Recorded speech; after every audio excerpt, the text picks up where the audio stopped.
Hello दोस्तों, नमस्कार। स्वागत है आपका हमारे यूट्यूब चैनल एसएससी एमर्स में।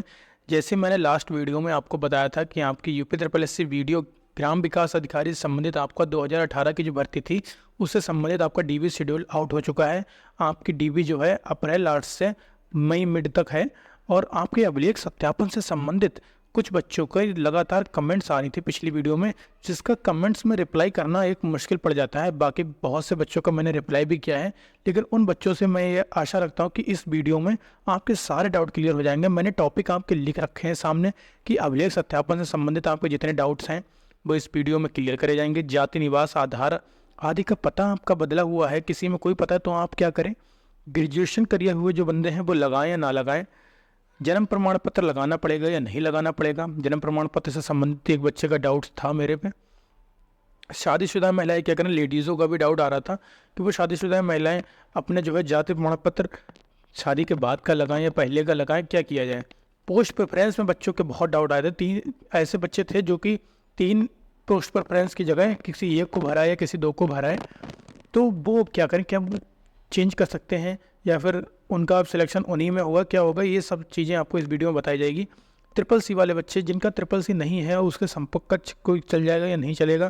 सबसे बड़ी बात लास्ट कि सेकंड लिस्ट आएगी या नहीं आएगी, और आएगी तो किस प्रकार से आएगी। तो इन सभी डाउट्स को क्लियर करने के लिए वीडियो को अंत तक देखें बिना स्किप करे हुए, वरना आपको हमेशा डाउट्स में ही रहेंगे। और किसी एक यूट्यूब चैनल को पकड़िए और पूरे डाउट्स अपने क्लियर कर लीजिए। आप कमेंट करिएगा, इसके बाद भी कोई डाउट्स रह जाए तो वो भी मैं क्लियर कर दूंगा। पहला डाउट आपका क्या है, ग्रेजुएशन लगाएं या नहीं लगाएं। सबसे बड़ी बात आपकी जो है 12th प्लस ट्रिपल सी की जॉब है ये वीडियो की, ठीक है। यहाँ ग्रेजुएशन क्यों लगाओगे आप, क्यों अपने आप को फंसाओगे, यहाँ ग्रेजुएशन नहीं लगाना है। आप ये सोच रहे हो कि हमने ग्रेजुएशन में 80-90% ले आए हैं, हमें वहाँ पर थोड़ा भौकाल दिखाना है, कुछ नहीं, कोई फ़ायदा आपका होने वाला नहीं है। और कुछ इधर उधर पाई मात्रा कुछ गड़बड़ निकल आई, आप फंस जाएंगे। तो आपको ग्रेजुएशन लेके ही नहीं जाना है, आपको जो है 12th और ट्रिपल सी लेकर जाना है। इतना आपके लिए पर्याप्त है नौकरी दिलाने के लिए। जैसी जॉब है उतने ही डॉक्यूमेंट्स लेके जाइए। अब कुछ बच्चे कहेंगे कि मेरा 12th में नाम गड़बड़ है, ग्रेजुएशन में गड़बड़ है, तो आपका डीवी 12th के हिसाब से होगा, क्योंकि 12th मतलब 10th मैट्रिकुलेशन के हिसाब से होगा। मैट्रिकुलेशन की मार्कशीट में जो आपका होगा नाम उसी के हिसाब से लिया जाएगा। यहीं पर एक डाउट आपका ले लेते हैं कि जन्म प्रमाण पत्र ले जाना है कि नहीं। जन्म प्रमाण पत्र की कोई आवश्यकता नहीं होती है बच्चों ऐसी जॉब में। यहाँ पर इसकी आवश्यकता तब पड़ेगी जब आप आधार कार्ड और 10th की मार्कशीट को आप साथ में रखें और उनका आप प्रूफ के रूप में अगर जन्म प्रमाण पत्र लेके जाएं कि इसमें मेरा नाम इस तरह से गड़बड़ है तो मैं जन्म प्रमाण पत्र प्रूफ के रूप में ले जा रहा हूँ, तो आप ले जा सकते हैं। वरना आपकी 10th की जो मैट्रिकुलेशन की मार्कशीट होती है वह पर्याप्त है आपका जन्म के लिए और वह पर्याप्त है आपके एड्रेस के लिए, और आधार कार्ड तो आपका रहता ही रहता है। तो जन्म प्रमाण पत्र की ऐसी कोई विशेष आवश्यकता वहाँ नहीं है। पहला डाउट तो आपका क्लियर हो गया। चलिए वीडियो को लाइक जरूर कर दीजिएगा। अब सेकंड डाउट पे चलते हैं कि शादीशुदा महिलाएं क्या करें। तो सीधी सी बात है, जितनी भी हमारी बहनें शादीशुदा हो चुकी हैं वो अपने माता पिता के तरफ का जाति निवास लगाएं, अन्यथा उनका प्रोविज़न में लास्ट टाइम भी लड़कियों का डाला था इन लोगों ने। प्रोविज़न के बाद में ये कह दिया जाता है कि हालांकि आपकी शादी हो चुकी है लेकिन आप मायके पक्ष की भी रिपोर्ट आप लगवा कर लाएं। तो प्रोविज़न में आपका ना डाला जाए, इसलिए आप पहले से ही बनवा के चलें। अपने मायके पक्ष के आपके डॉक्यूमेंट लगेंगे, क्योंकि आपकी हाई स्कूल की मार्कशीट में पति का नाम थोड़ी ना होगा, हाई स्कूल की मार्कशीट में तो पिता का ही नाम होगा। तो इसलिए वहाँ से आपके डॉक्यूमेंट्स जो है रिलेट करेंगे ताकि आपको डीवी में कोई दिक्कत ना हो। सेकंड डाउट आपका क्लियर हो गया होगा। अगर इससे रिलेटेड कोई भी आपकी क्वेरी हो कमेंट करिएगा।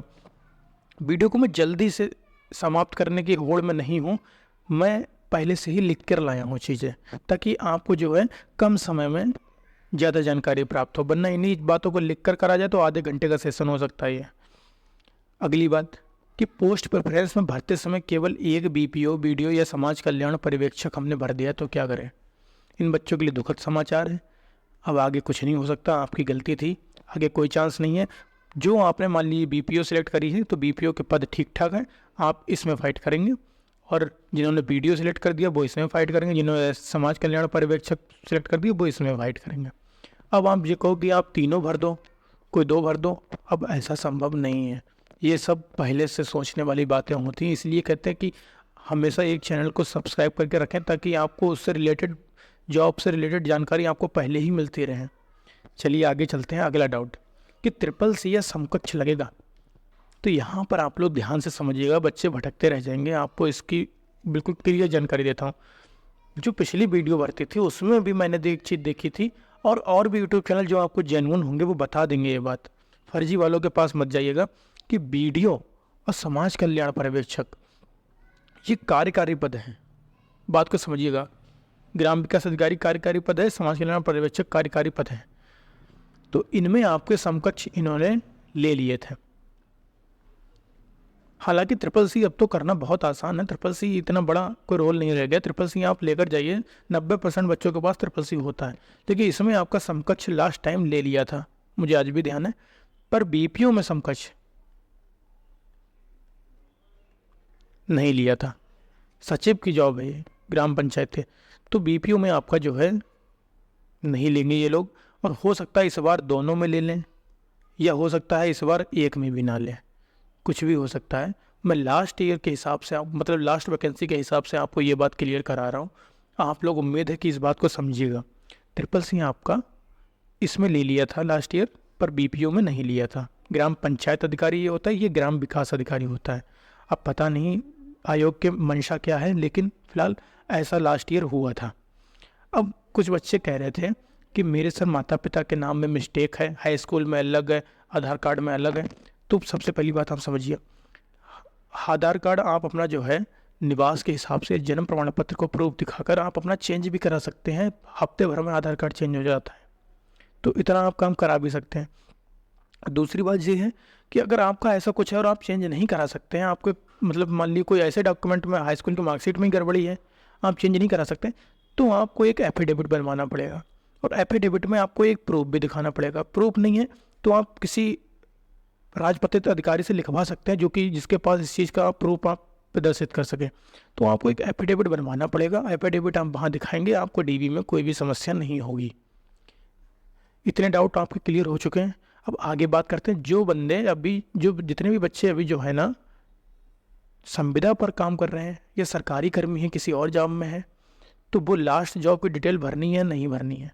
तो पहली बात तो ये, संविदा वाले तो जॉब लेंगे ही लेंगे क्योंकि ये परमानेंट जॉब है। लेकिन सरकारी कर्मी आप अगर 2000 ग्रेड पे से ऊपर की जॉब पर हैं तो आप डीबी स्किप करिए, क्योंकि और भी बच्चों को मौका दीजिए। बहुत बेरोजगारी है इस समय भारत में, तो आप और भी बच्चों को मौका दीजिए। मेरी तो यही आपसे प्रार्थना रहेगी। बाकी अगर आप कराना चाहें तो आप कराएं, आपकी स्वतंत्रता है। तो आप लास्ट जॉब की आपको सरकारी कर्मी वाले जितने हैं इनको भरनी पड़ेगी, लेकिन संविदा कर्मी वाले हैं इनको भरने की कोई ज़रूरत नहीं है। आप लोग सीधे जाइए अपनी जॉब लीजिए, आपको भरने की कोई आवश्यकता नहीं है। लेकिन सरकारी कर्मी वालों को अपनी लास्ट जॉब की डिटेल्स डालनी पड़ेगी। अब कुछ बच्चों के पास एड्रेस प्रॉब्लम है, भाई 7 साल हो गए हैं, यानी कितनों के माँ बाप ने शिफ्ट करा होगा घर अपना। तो ये प्रॉब्लम तो मुझे लग रहा है 50% बच्चों के साथ हो सकती है, 50 नहीं तो 40% बच्चों के साथ हो सकती है। तो इस प्रॉब्लम को निदान क्या हो सकता है? निराकरण इसका करने के लिए आपको आयोग को मेल करें, पहला काम आपका हो सकता है। अगर मेल का आपका कोई रिप्लाई सेटिस्फाई वाला नहीं आ रहा है तो सेकंड काम आप कर सकते हैं कि स्पीड पोस्ट करें, उसमें आप प्रार्थना पत्र लगाएं कि ऐसा ऐसा सर मेरे साथ हुआ है और मेरा जो है डीबी संपन्न कराने की कृपा करें। तीसरा, इन दोनों से भी बढ़िया ऑप्शन है कि डीबी वाले दिन जब 5वें तल पर आप जाकर सचिव जी को पत्र डायरेक्ट दे दें। सचिव जी को एक पत्र आप लिखें, उसमें कहें कि मेरा एड्रेस ऐसा बदल चुका है क्योंकि काफ़ी लंबे समय से भर्ती जो है अटकी रही है। तो इस संबंध में मेरा जो है आगे मार्गदर्शन करें कि मुझे क्या डॉक्यूमेंट और लाने चाहिए।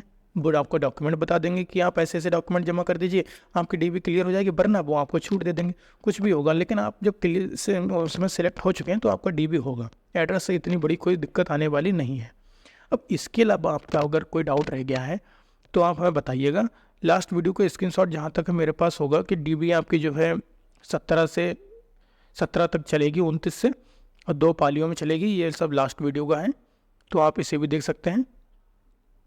और इसमें मैंने बताए थे आपके डॉक्यूमेंट, शैक्षिक प्रमाण पत्र आपके रहेंगे 10, 12 और CCC आरक्षण वाले जितने भी डॉक्यूमेंट है, जाति प्रमाण पत्र लास्ट डेट या आफ्टर कोई भी मान्य होगा। 2 से 4 फोटो जरूर लेकर जाए। आधार कार्ड, आयु में छूट संबंधित अगर कोई डॉक्यूमेंट है तो वो भी जरूर लेकर जाएं, और ओरिजिनल भी ले जाने हैं, 2 फोटोकॉपी सेट भी लेकर जाने हैं। चलिए इसी के साथ मैं आपसे विदा चाहूँगा। और आपके जो भी डाउट हैं आप कमेंट करिए, ये टेलीग्राम चैनल ज्वाइन करके वहाँ मुझसे पर्सनली आप बात करिए, मैं आपको सारी चीज़ें बताऊँगा और सारी चीज़ें आपकी क्लियर हो जाएंगी। धन्यवाद। चैनल को सब्सक्राइब जरूर करिएगा।